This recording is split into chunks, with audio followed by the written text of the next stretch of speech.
Big question for you. Should companies be forced to publish the wages earned by their male and female staff? David Cameron believes it will help abolish unequal pay in the workforce. But some argue there's no problem to solve. Let's get more on this with writer and broadcaster Milo Yiannopoulos and journalist and author Nikki Hodgson. Ladies first. Nikki, what do you think? I think it's a great idea. It's brilliant that David Cameron's embraced this initiative, which I actually think came from Labour originally. It doesn't need to be a finger-pointing exercise. I think that's the main point to make. This is just a really good chance to look at how boosting women's earning power can boost the economy. You disagree, Milo? Well, actually, I think it's a great idea, but not for the same reasons.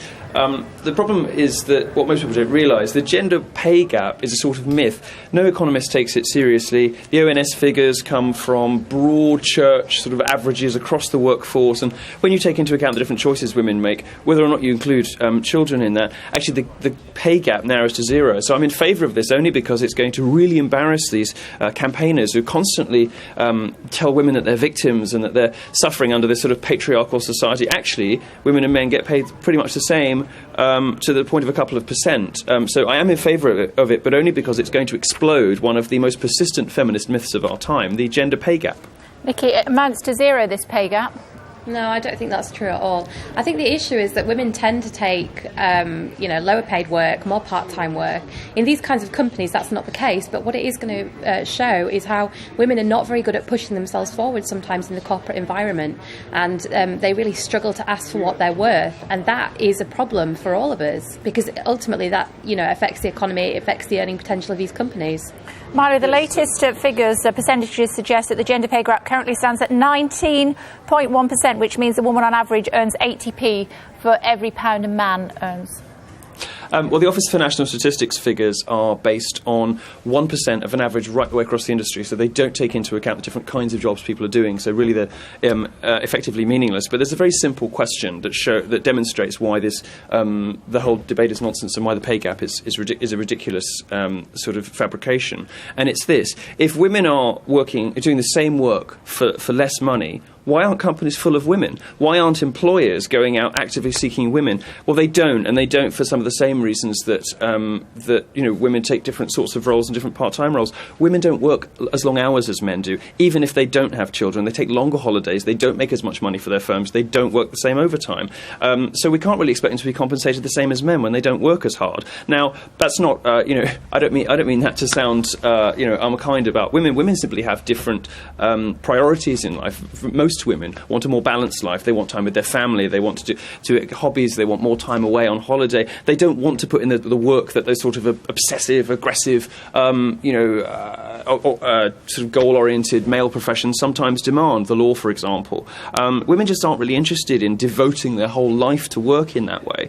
And the very broad brush figures from the ONS simply reflect that. What they don't show is that a woman going to the workplace is going to be paid less than a man for the same. In fact, under the age of 35 in the UK and the US, women are paid more in the same sorts of roles, and they're 2 to 1 more likely to get jobs in science and maths because employers are so desperate to hire women. Nikki's not generalising at all there about how hard women work. No, exactly. I think there's hundreds of women that won't be watching this programme because they're too busy working in order to argue with that point. I don't think that's true at all. What we really have is a social problem, a problem where we expect women to take the burden of family care, to care for elder relatives, and so as a result they often end up working less hard, as Milo puts it, because what they're doing is they're working second shifts, third shifts, caring for other people.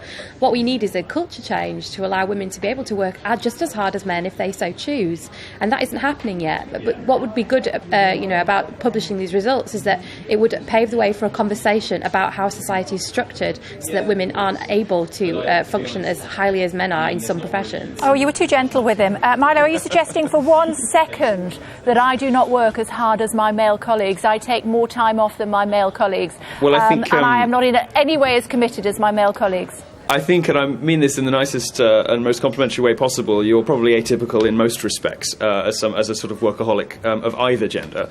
You're probably not typical of women. You're probably not typical of anyone in the kind of work that you do. What I'm talking about is not, bashing women for not putting in the hours. What I'm saying is, in general, women look for different things from life. So they look to fulfill themselves to flourish in slightly different ways.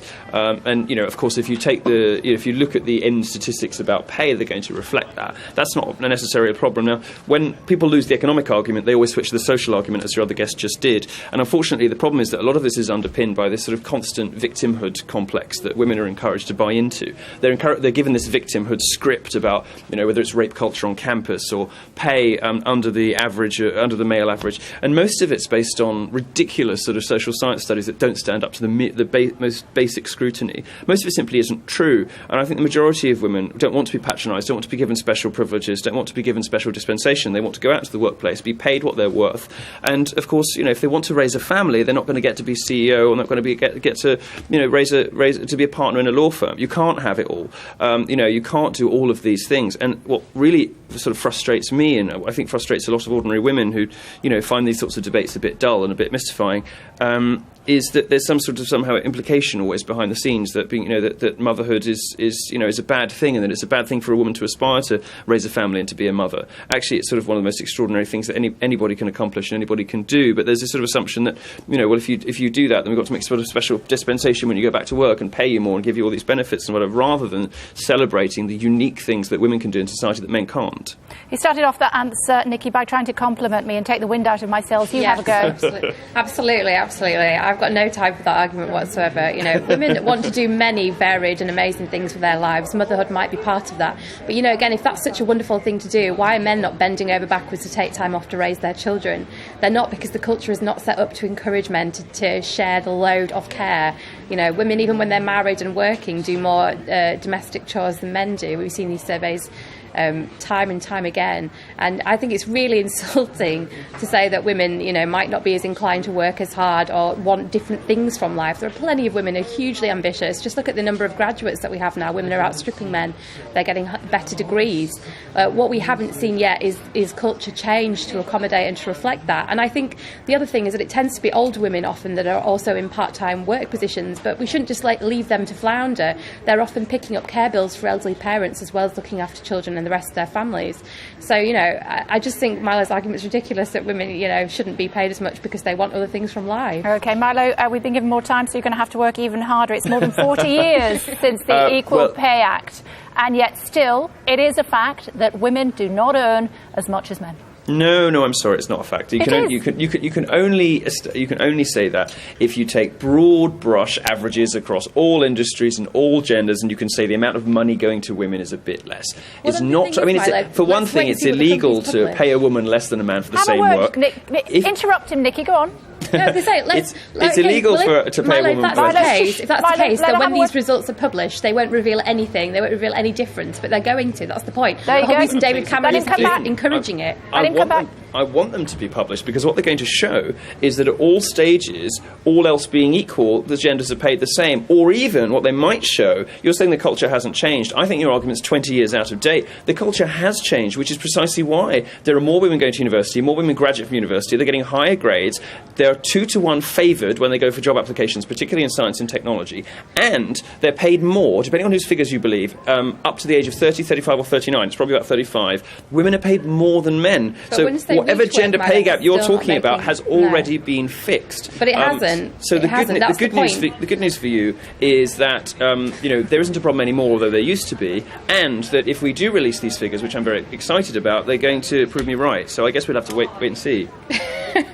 But that's not true. I mean, the point is the gap is there still, and older women in particular suffer more from it from younger women. We shouldn't just leave older women, to flounder, should we? Just because they were part of a generation where it was even more difficult for them to get on. I'm making a specific explanation about where these figures come from, and you haven't really addressed the point that I'm making. What I'm saying is that you can only create this gender gap when you take a broad brush across all genders, all sectors, all work. That doesn't reflect the different choices people make, and employers shouldn't be forced to pay a full-time salary to somebody who works part-time. You haven't come up with a solution to that, and you haven't addressed the problem with the figures, which is that no serious economist treats the gender pay gap as a problem to be solved. No economist thinks this is a problem because they realise what I'm explaining. Is that male economists or female economists, just to be clear? Well, I mean, where I get most of my figures on this from is from a feminist female academic, Christina Hoff Sommers at the American Enterprise Institute in the US, who looks at the figures from the UK and the US, and she does a broad survey of all economists, I'm sure, sure of all genders.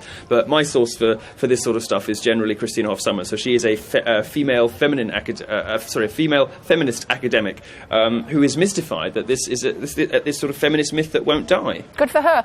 Nikki, final thought to you.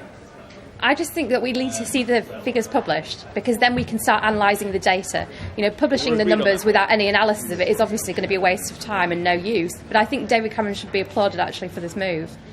I can agree on that much. OK. You've both worked equally hard. Both of you submit your invoices. You both get paid the same. Thanks very much. You didn't, frankly, have the balls to put country before party.